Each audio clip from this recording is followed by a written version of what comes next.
Hello everyone.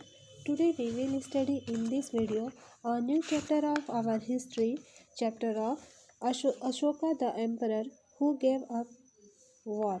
Means Ashoka एक अनोखा सम्राट जिसने युद्ध का त्याग किया. So let's start this chapter. This image of Ashoka king. A very big kingdom and empire means एक बहुत बड़ा राज्य, एक साम्राज्य. The Mauryan Empire that Ashoka ruled was founded by his grandfather Chandragupta Maurya more than 2300 years ago. Chandragupta was supported by a wise man named Chanakya और कौटिल्य. इतिहास के महानतम राजाओं में से एक अशोक के निर्देश पर इसके कई स्तंभ और पत्थरों का अभिलेख उत्कीर्ण किया गया.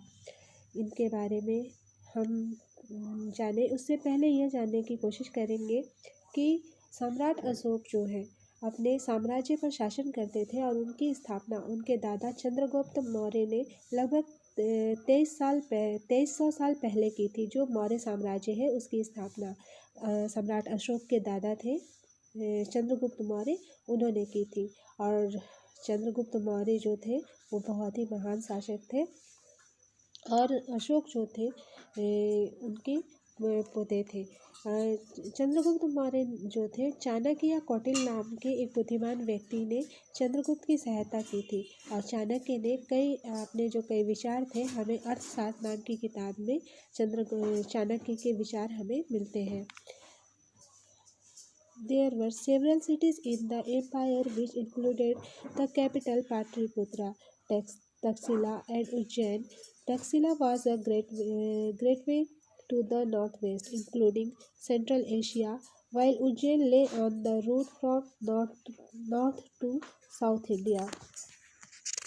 जो साम्राज्य था अशोक का वो उसमें बहुत से नगर थे. इस साम्राज्य की राजधानी पाटलिपुत्र, उज्जैन और तक्षशिला जैसे नगर प्रमुख थे. तक्षशिला उत्तर पश्चिम और मध्य एशिया के लिए आने जाने का मार्ग था. दूसरी तरफ उज्जैन उत्तर भारत से दक्षिणी भारत तक जाने वाले रास्ते में पड़ता था. शायद नगरों में व्यापारी, सरकारी अधिकारी और शिल्पकार रहा करते थे. साम्राज्य के बहुत बड़े क्षेत्रों में किसानों, पशुपालकों के गांव बसे हुए थे. मध्य भारत जैसे इलाकों में ज़्यादातर हिस्सा जंगलों से भरा हुआ था. वहां पर लोग फल फूल का संग्रहण करते और जानवरों का शिकार करके अपना जीविका चलाते थे. साम्राज्य के अलग अलग इलाकों में लोग भिन्न भिन्न भाषाएं बोलते थे. वे लोग शायद अलग अलग प्रकार का भोजन करते थे और यहाँ तक कि अलग अलग किस्म की पोशाक भी पहनते थे. ये सब हम अशोका के जो साम्राज्य है उनके बारे में अभी स्टडी कर रहे थे. और जो अशोक थे हम इनके बारे में और भी बताना चाहेंगे कि जो एक से जो अपने सिक्के, रुपए, पैसे में शेरों की इमेज देखते हैं उनका जो इतिहास है ये काफ़ी लंबा है. उन्हें पत्थरों को काट कर बनाया गया और उन्हें फिर सारनाथ में एक विशाल स्तंभ पर स्थापित किया गया था. इतिहास के महानतम राजाओं में से है सम्राट अशोक, जिनके निर्देश पर कई सारे स्तंभ और पत्थरों पर अभिलेख उत्कीर्ण किए गए थे. उन्हीं में से एक है सारनाथ का स्तंभ, जिसमें जो 4 शेर दिखाई देते हैं और इनका इमेज हम अक्सर अपने रुपए, पैसे और सिक्कों पर भी देखने को मिलता है. Next, how are empires different from kingdoms. Means राज्य साम्राज्य से कैसे भिन्न है. सो emperors need more resources than kings because empires are larger than kingdoms and need to be protected by big armies. चूँकि साम्राज्य राज्यों से बड़े होते हैं और उनकी रक्षा के लिए बड़ी सेनाओं की ज़रूरत होती है, इसलिए सम्राट को राजाओं की तुलना में ज़्यादा संसाधनों की ज़रूरत होती है. So also they need a large number of officials who collect taxes. इसी कारण उन्हें बड़ी संख्या में टैक्स इकट्ठा करने वाले अधिकारियों की ज़रूरत होती है. नेक्स्ट, रूलिंग द एम्पायर, साम्राज्य का प्रशासन. The officials were appointed to collect taxes from farmers, herders, craftspersons, and traders who lived in villages and towns in the area. चूंकि मौर्य साम्राज्य बहुत बड़ा था, इसलिए अलग अलग हिस्सों पर अलग अलग ढंग से शासन किया जाता था। पाटलिपुत्र और उसके आसपास के इलाकों पर सम्राट का सीधा कंट्रोल होता था। इसका मतलब यह हुआ कि इस इलाके के गांवों और शहरों के किसानों, पशुपालकों, शिल्पकारों और व्यापारियों से टैक्स इकट्ठा करने के लिए राजा अधिकारियों को नियुक्त करता था। Officers also punished those who disobey the rulers' orders. Many of these officers were given salaries. जो राजा के आदेशों को उल्लंघन करते थे, अधिकारी उनको सजा देते थे। इनमें से कई अधिकारियों को वेतन भी दिया जाता था। Royal princess were often sent as governors of provinces which was ruled from a provincial capital such as Takshashila और उज्जैन। संदेशवाहक एक जगह से दूसरी जगह घूमते रहते थे और राजा के जासूस अधिकारियों के कार्यकलाप पर नजर भी रखते थे। इन सब के ऊपर सम्राट था, जो राजपरिवार एवं वरिष्ठ मंत्रियों की सहायता से सब पर नियंत्रण रखता था। मौर्य साम्राज्य के भीतर कई छोटे छोटे क्षेत्र या प्रांत थे।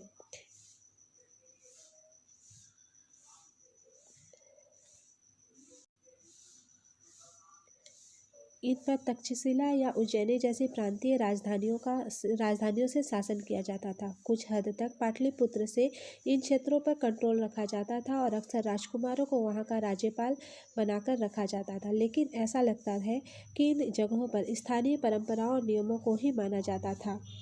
The Mauryas tried to control roads and rivers which were important for transport and to collect whatever resources were available as tax and tribute. प्रादेशिक केंद्रों के बीच विस्तृत क्षेत्र थे। इनके इलाकों में मौर्य शासक सिर्फ मार्गों और नदियों पर नियंत्रण रखने की कोशिश करते थे, जो कि आवागमन के लिए इम्पोर्टेंट थे। यहाँ से उन्हें जो भी संसाधन कर और भेंट के रूप में मिलते थे, उसे इकट्ठा किया जाता था।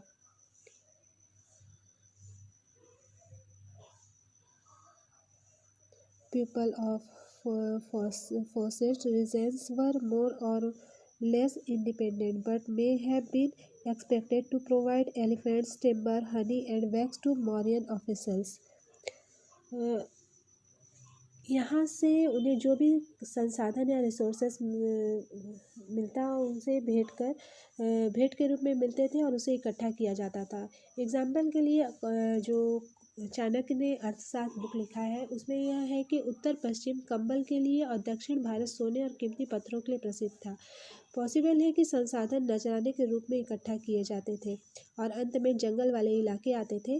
वहाँ रहने वाले लोग काफ़ी हद तक इंडिपेंडेंट थे। उनसे यह उम्मीद की जाती थी कि वे मौर्य पदाधिकारियों को हाथी, लकड़ी और शहद और मोम जैसी चीज़ें ला कर दें। Ashoka, a unique ruler. Ashoka एक अनोखा सम्राट। The most famous Mauryan ruler was Ashoka. Ashok Maurya वंश के सबसे प्रसिद्ध शासक थे। He was the first ruler who tried to take his message to the people through inscription which were in Prakrit and were written in the Brahmi script. Maurya वंश के सबसे प्रसिद्ध शासकों में अशोक ऐसे पहले शासक थे जिन्होंने अभिलेखों द्वारा जनता तक अपना संदेश पहुंचाने का कोशिश किया। अशोक के ज़्यादातर अभिलेख जो हैं वो प्राकृत भाषा और ब्राह्मी लिपि में लिखे हुए हैं। अशोकास वार इन कलिंगा। अशोक का कलिंग युद्ध। Ashoka was so horrified when he saw the violence and bloodshed in Kalinga's war that he decided not to fight any more wars. He is the only king in the history of the world who gave up conquest after winning a war. Kalinga तटवर्ती उड़ीसा का प्राचीन नाम है। अशोक ने कलिंग को जीतने के लिए एक युद्ध लड़ा, लेकिन युद्ध जनित हिंसा और खून खराबा देखकर उन्हें युद्ध से बिल्कुल उनका मन हट गया। उन्होंने डिसाइड किया कि वे भविष्य में कभी युद्ध नहीं करेंगे। वो अकेले ऐसे एक इतिहास में एक राजा थे जिन्होंने इस तरीके का युद्ध जीतने के बाद भी अपना इस तरीके का डिसीजन लिया था। What was Ashoka's धम? अशोक का धम क्या था? Ashoka's Dhamma did not involve worship of a god or performance of a sacrifice. Ashok के धम में किसी देवता की पूजा या किसी कर्मकांड की आवश्यकता नहीं थी। He felt that just as a father tries to teach his children, he had a duty to instruct his subject. उन्हें लगता था कि जैसे पिता अपने बच्चों को अच्छे से अच्छे व्यवहार की शिक्षा देते हैं, वैसे ही यह उनका कर्तव्य था कि अपनी प्रजा को निर्देश दें। He was also inspired by the teachings of the Buddha. वे बुद्ध के उपदेशों से भी प्रेरित हुए थे। He appointed officials known as the Dhamma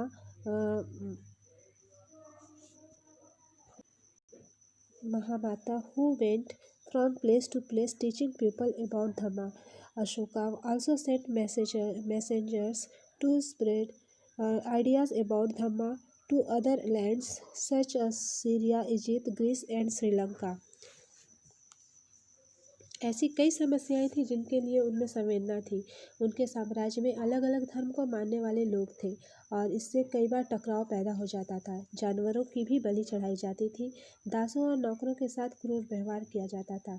इसके अलावा परिवार में व पड़ोसियों के बीच भी झगड़े होते रहते थे। अशोक ने यह महसूस किया कि इन समस्याओं का निदान करना उनका कर्तव्य है, इसलिए उन्होंने धम्म और महामात नाम के अधिकारियों की नियुक्ति की जो जगह जगह जाकर धर्म की शिक्षा देते थे। इसके अतिरिक्त अशोक ने अपने संदेश कई स्थानों पर शिलाओं और स्तंभों पर खुदवा दिए। अधिकारियों को यह निर्देश दिया गया कि वे राजा के संदेश को उन लोगों को पढ़कर सुनाएं जो खुद पढ़ नहीं सकते थे। अशोक ने धम्म के विचारों को प्रसारित करने के लिए सीरिया, मिस्र, ग्रीस तथा श्रीलंका में भी दूत भेजे। उन्होंने सड़कें बनवाई, कुएं खुदवाए और विश्राम गृह बनवाए। इसके अतिरिक्त उन्होंने मनुष्यों और जानवरों की चिकित्सा की भी व्यवस्था की। सो यहाँ पे ये जो अशोक के धम्म में क्या मैसेज था ये कंप्लीट होता है। और इसके साथ ही हमारा जो चैप्टर था Ashoka the emperor who gave up war means Ashok एक अनोखा सम्राट जिसने युद्ध का त्याग किया, ये यहाँ कंप्लीट होता है। I hope that you have all understood well what was taught in this chapter and in video. Thank you for watching.